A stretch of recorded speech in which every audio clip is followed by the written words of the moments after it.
Just like the Grammys are for music and the Oscars are for film, there are the Voice Arts Awards.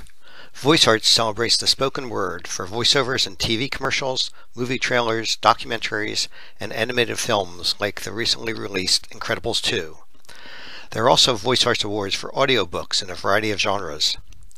Recently, Dennis Kleinman, my audiobook narrator, and I had the incredible honor of having the audiobook for When Your Life Depends on It nominated as a finalist in the Best Audiobook History category.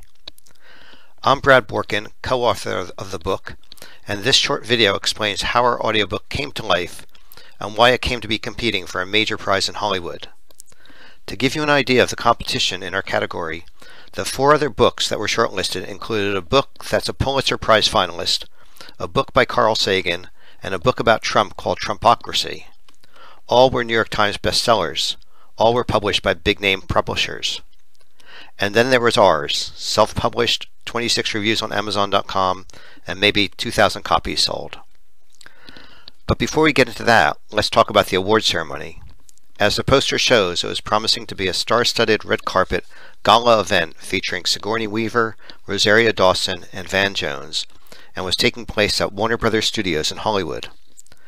The award would be won by my audiobook narrator, Dennis Kleinman. All my UK author friends encouraged me to attend. It truly was a great event. Dennis is the one on the right-hand side of the photo. He is an incredible voice actor. He is South African and has lived in LA for the past 20 years.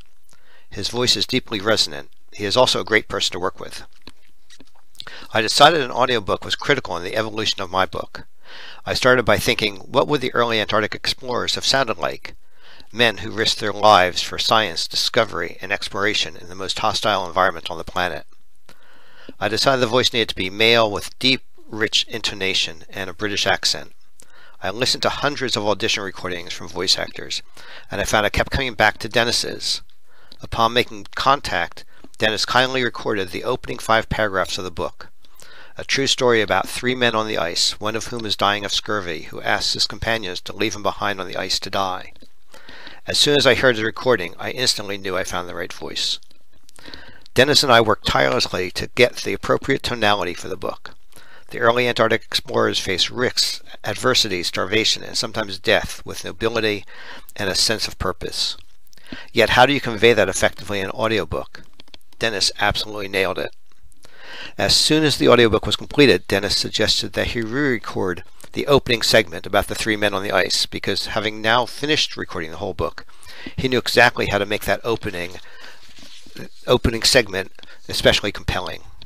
That is what we submitted to Voice Arts for our award submission.